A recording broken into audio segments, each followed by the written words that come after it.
देखिए, पहली बात तो ये है कि ये नई बात नहीं है। हमने देखा था कि अलवी साहब ने पहले भी एक इनिशिएटिव लिया था जो नाकाम हो गया था, इसलिए दोनों आर्मी चीफ और इमरान खान की मुलाकात हुई थी और उनका कुछ फैसला नहीं निकला। अब फिर वो कोशिश कर रहे हैं, इसके माने उनका एक रोल जो है अभी तक उसके रेलेवेंस है। अब देखें, ये अगर फिर से वो एक फैसिलिटेटर, एक मीडिएटर नहीं, एक फैसिलिटेटर, सहूलतकार के तौर से कोशिश कर रहे हैं इन दोनों के बीच में। हम चाहते हैं कि इंशाल्लाह ठीक हो जाएगा और एक एग्रीमेंट होगी जो तीसरे जो बंदा है वो मिस्टर नवाज शरीफ, उसको भी अच्छा ठीक वो भी मान जाएगा। मगर देखिए, बात असल सीधी सादी है। लेट्स बी फ्रैंक, ये क्या हो रहा है? एक आर्मी चीफ की अपॉइंटमेंट पे उन लोग बैठे हुए हैं जो ना वो ACRs पढ़े हैं उस आर्मी चीफ के, ना उसकी लीडरशिप क्वालिटीज, ना उसकी मिलिट्री एक्सपीरियंस। आप मुझे बताएं उनका क्या कंट्रीब्यूशन हो सकता है इन द चॉइस? बस सिर्फ बाजार गॉसिप सुन के कहेंगे नहीं ये एक दफे कहा था कि ये हमारे से खुश नहीं है लिहाजा इसको मत रखें। What is the purpose of Maryam Nawaz sitting there? एक तो शी shouldn't be, इसलिए कि सीधी बात करें ना, उसका क्या रोल है? तो कहने की बात, ये बड़ी अफसोस की बात है। दूसरी बात ये है कि हमारा जो पूरा सेटअप है वो इस तरीके से हिल गया है, शेक हो गया है कि एक हमारा सबसे बड़ा दोस्त सऊदी अरेबिया में बैठ के वो कहता है मैं नहीं जा रहा हूं अभी, इनको पता नहीं है क्या हो रहा है। इन अदर वर्ड्स कि मैं जाके एक के साथ एग्रीमेंट करूंगा, वो दूसरा अगर इलेक्ट होके आ जाए वो कहेगा जी मेरा तो एग्रीमेंट आपके साथ ये नहीं था, लिहाजा कोई और करे, वो कुछ और चाहेगा। तो आई वांट टू नो कि कौन उधर 5 साल के लिए रहेगा, कौन उधर हमारे साथ एग्रीमेंट करेगा और वो एग्रीमेंट करेगा जो हम और वो एग्री करते हैं और इम्प्लीमेंट करेगा। ये नहीं है कि हर इनकी लड़ाई हो जाए और फिर हमारे एग्रीमेंट्स भी खत्म हो जाए। चीन भी ये कहेगा कि हम 2-3 दफे निगोशिएट नहीं कर सकते वही डील पे।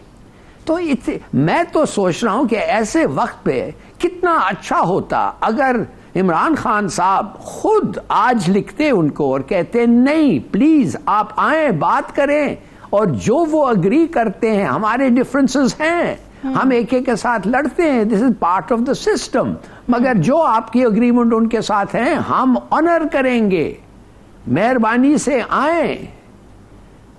ये तो देखिए, मैं इतना ये क्या $20 बिलियन का इन्वेस्टमेंट है। ये सब हमारे लोगों को नौकरियां चाहिए, पैसे चाहिए, हमें एक रिस्पेक्टेबल एक एंटिटी के तरह, रिस्पॉन्सिबल एंटिटी के तरह प्रोजेक्ट होना चाहिए। इधर धड़ाधड़ विजिट्स कैंसिल हो रहे हैं, एक दफे चीन का नहीं आया, एक अभी सऊदी नहीं आ रहा है, इसका क्या मतलब है भाई? देखिए, सीधी सादी बात है कि आप मुझे बताएं, एक दिन बीबी जब प्रेसिडेंट थी मेरे पास, मुझे बुलाया और कहा जाओ डेलीगेशन लेके, तो हमें जो पैसे $2 बिलियन मिले हैं वर्ल्ड बैंक से हॉस्पिटल्स और स्कूल्स को खर्चने के लिए, ये साहब जो हैं नवाज शरीफ साहब, उन्होंने जाके खर्च दिया है उसको रोड पे।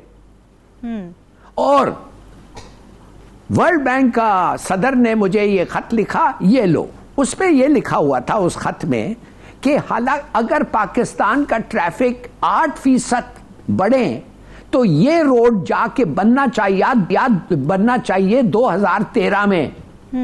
आपने 1994-95 में ये पैसे खर्च दिए हैं इस रोड के लिए।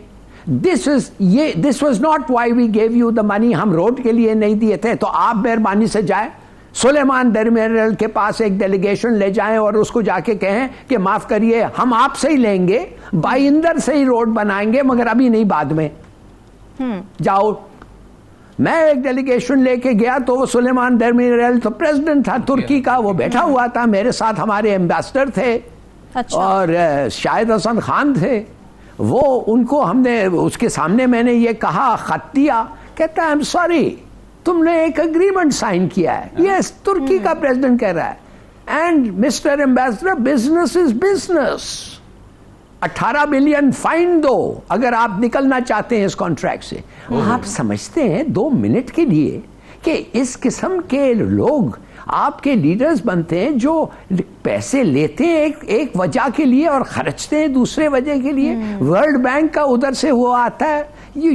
आप बताएं हमारी क्या स्टैचर रह जाएगी, नंबर वन। दूसरी बात मैं आपको बताता हूं, अगर भी ये जो आर्मी चीफ का जो सिलेक्शन है, आई थिंक बड़ा इंपॉर्टेंट है कि एक इलेक्शन का डेट कोई अंडरस्टैंडिंग हो इन दरमियान में, इसलिए कि अगर वो अंडरस्टैंडिंग नहीं हो, मैं वादा नहीं कर सकता, व्हेन आई से मैं वादा नहीं कर सकता, हु एम आई, मगर मैं सिर्फ ये कह रहा हूं, मैं फिर नहीं समझ सकता कि ये जो मार्च है ये पीसफुली खत्म होगी। शायद पीसफुली खत्म ना हो, और फिर उसके एक्शंस जो लिया जाए। कभी भी जो एक गवर्नमेंट आती है जो मिसाल के तौर पे हेडेड बाय इमरान खान, वो कहेगा कि उस वक्त के जो भी लोग थे वो उनके साथ वो पार्शियलिटी, इम्पार्शियलिटी नहीं डिस्प्ले किया तो हम चाहते थे, लिहाजा मैं बदलना चाहता हूं उनको। फिर एक और क्राइसिस आ जाएगा। तो let's go one by one. पहली चीज ये है कि इन दोनों के साथ जो हमारे आर्मी चीफ हैं उनको कहें कि बैठ के कहें भाई इलेक्शंस होने हैं, 3 महीने की बात है, 3 महीने पहले या 3 महीने बाद। जनवरी में अगर आप उबूरी गवर्नमेंट लाएं तो जनवरी, फरवरी, मार्च, 1 अप्रैल में आप इलेक्शंस करा दें।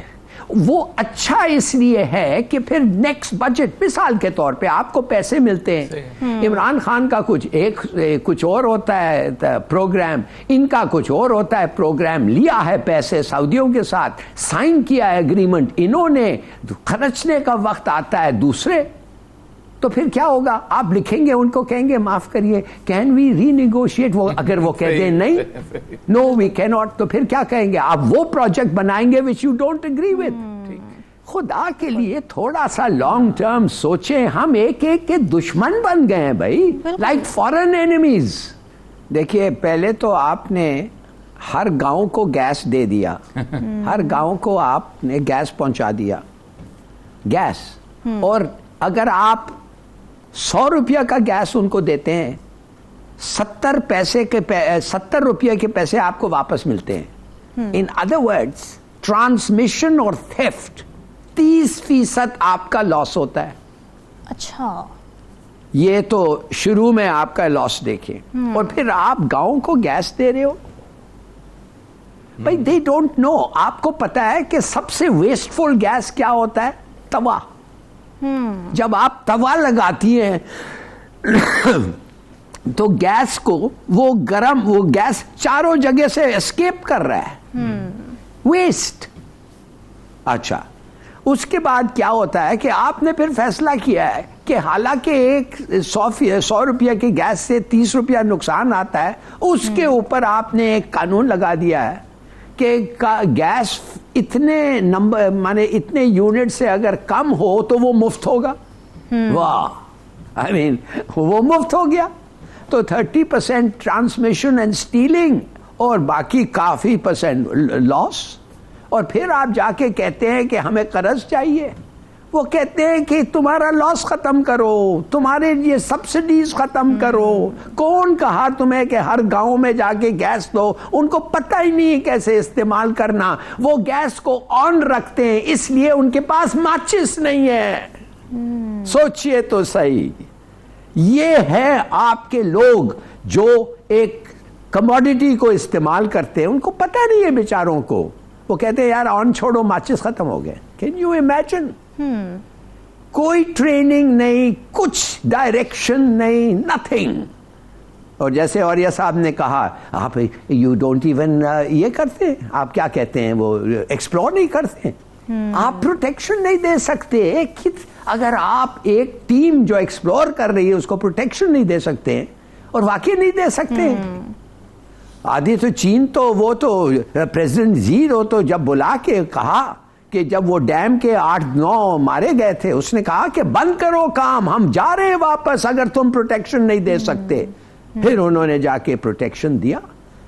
This is not a failing of ये हमारी लीडरशिप में ये कैपेबिलिटी नहीं है। ये 20 साल से जो हो रहा है, can't you see these people?